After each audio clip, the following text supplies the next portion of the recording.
कि आप इस पे साइन कर दो, और फिर मीडिया के लोगों को कौन, अखबार दैनिक जागरण और अमर उजाला को कौन वहाँ के डॉक्यूमेंट दे रहा है कि अवैध है? 600 साल पुरानी मज़ार को आप कहते हैं अवैध है, अचानक आप पेपर में निकालते हैं। देखिए, अचानक आप पेपर, लखनऊ केजीएमसी में सरकार ने पेपर में निकाला कि इसकी कमेटी कौन सी है। अब एक 600 साल पुरानी दरगाह है, उसकी कमेटी कौन हो सकती है? फिर कहते हैं इसकी कोई कमेटी नहीं इसलिए अवैध है। केजीएमसी बना 200 साल भी नहीं हुए, 150 साल भी नहीं हुए। तो इस तरह के तमाम प्रोजेक्ट्स में लैंड एक्वायर करी जाती है। जब पार्लियामेंट की नई कॉम्प्लेक्स बना है, नई बिल्डिंग बनी है, तो उसमें मस्जिदें ऑलरेडी एक्वायर करी गई हैं, मस्जिदें उसके अंदर हैं। कल 2 साल के बाद कोई मीडिया का पत्रकार आए और ये कहे कि पार्लियामेंट के अंदर मस्जिद कहाँ से आ गई, तो वही हाल है कि रेलवे स्टेशन के अंदर जब आपने मस्जिद एक्वायर करी थी तो वहाँ दरगाह पहले से थी, इसलिए आपने उसको तोड़ दिया है और आपने रात अंधेरे में चोरों की तरह कार्रवाई करी है।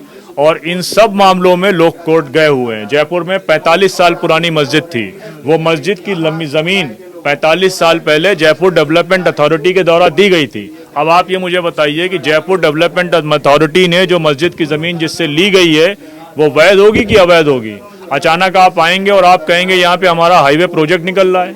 पहले प्रोजेक्ट निकलता था तो ये देखा जाता था कि कोई भी इस तरह के रिलीजियस प्लेसेस या बड़ी आबादी को साइट करते हुए दूसरी जगह से निकाला जाए। अब ये जितने भी डेवलपमेंट के नाम पर जो प्रोजेक्ट्स चलाए जाते हैं, इनका पहला टारगेट ये होता है कि जहाँ पर कोई मस्जिद, मदरसा या दरगाह हो वहीं से ये निकाला जाए। बनारस में 100 मीटर में काशी विश्वनाथ के मंदिर को नई सड़क में जोड़ा जा सकता था, लेकिन 650 मीटर की दूरी इसलिए करी गई क्योंकि 5 मस्जिदों, 2000 दुकानों और 187 मकानों को शहीद किया जाए। ये पूरा पॉलिटिकल वेंडेटा है। और बनारस में हाई कोर्ट के स्टे ऑर्डर को वायलेट किया गया, स्टे ऑर्डर लगाया, गिरा दिया गया। अब हाई कोर्ट 1 महीने बाद खुलेगा तो हाई कोर्ट क्या कहेगा? अब गिर गया तो गिर गया है। लेकिन इस बात को यकीन मानिए कि ये निज़ाम दुनिया में बहुत दिन चलते नहीं हैं। खुद हाई कोर्ट इलाहाबाद ने ये बात साफ साफ कही है कि उत्तर प्रदेश के बहुत सारे अधिकारी वो संविधान से या जो उनकी गाइडलाइन है उसके ज़रिए नहीं बल्कि किसी सरकार के ज़रिए और किसी राजनीतिक पार्टी के ज़रिए ऑर्डर ले रहे हैं। तो वो अधिकारी भी ध्यान रख लें कि ये पार्टियां भी जाएंगी, जनतंत्र है, कोई सरकार हमेशा नहीं आती है। अब ऐसा नहीं है कि हम लोगों को मालूम नहीं कौन अधिकारी क्या कर रहा है। कल को जब ये सरकारें जाएंगी तो ये अधिकारी भी कोर्ट के डायरेक्शन में आएंगे। लेकिन मेहदी भाई, कुछ तथाकथित पत्रकार है जो मुस्लिम मोहल्ले में जाकर मस्जिद और मदरसे का कागजात मांगते। पहली बात तो ये है कि आप उनको पत्रकार नहीं कहिए। क्या उनका जो चैनल है वो RNI के जरिए रजिस्टर्ड है? क्या वो रजिस्टर्ड न्यूज़पेपर हैं? वो कंटेंट क्रिएटर हैं, वो पत्रकार नहीं हैं। और वो पत्रकार जाते हैं उस आदमी के सामने जिसको कुछ पता नहीं होता, तो 2-4 राउंड उनकी भी पिटाई विटाई हो जाएगी, तभी वो ठीक होंगे। वो कंटेंट क्रिएटर हैं, अपने कंटेंट को क्रिएट करने के लिए कोई सोशल वायलेंस नहीं फैला सकता। ये समाज में वायलेंस फैला रहे हैं, नफरत फैला रहे हैं।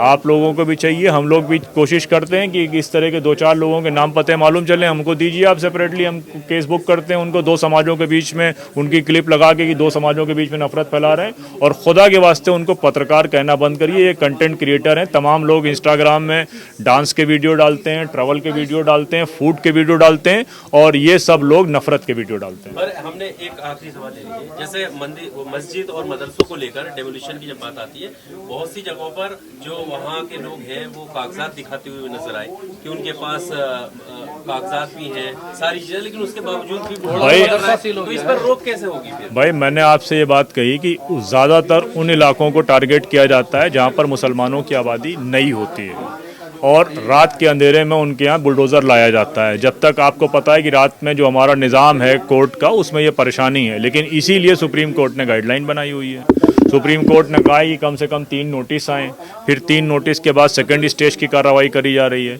खोड़ा में जो मदरसा सील हुआ है उसके लिए हमने ऑलरेडी नोटिस इशू कराया है उनके साथ में, उनके केस को APCR देख रहा है। APCR के इलाहाबाद में हमारे जो वकील हैं एडवोकेट खालिद, उनके ज़रिए नोटिस जा चुका है। मेरे ख्याल से आज या कल में उनकी पिटीशन भी फाइल हो जाएगी। नूरी मस्जिद में जयपुर का जो मामला है, वहाँ पर वो कागजात दिखा रहे थे कि देखो हमारे पास कागजात है, लेकिन मस्जिद तो टूट गई। कागजात दिखाने से पहले उन्होंने मस्जिद कमेटी के कुछ लोगों को ज़बरदस्ती दबाव में लेकर उनसे साइन भी कराया है। अब ये केस अभी सब जुडिस है ओजोन का सवाल पूछिए कि अक्षरधाम मंदिर ओजोन में आएगा कि नहीं आएगा, कॉमनवेल्थ गेम ओजोन में आएगा कि नहीं आएगा, कि खाली जिसमें इलाकों में मुसलमान रहते हैं या गरीब लोग रहते हैं जो उनको वोट नहीं करते वही इलाका ओजोन में आएगा। तो ये सवाल सारे हम लोगों से न करके कुछ उन अधिकारियों से पूछिए हिम्मत के साथ कि कॉमनवेल्थ गेम जिसकी डिस्टेंस यमुना के फ्लो से बिल्कुल मिनिमम है वो आएगा, या मदनपुर खादर का वो इलाका आएगा जहाँ पे गरीब लोग जो बिलो पॉवर्टी लाइन के हैं किसी तरह झोपड़ी डाल के रह रहे हैं, वो कौन सा इलाका आएगा।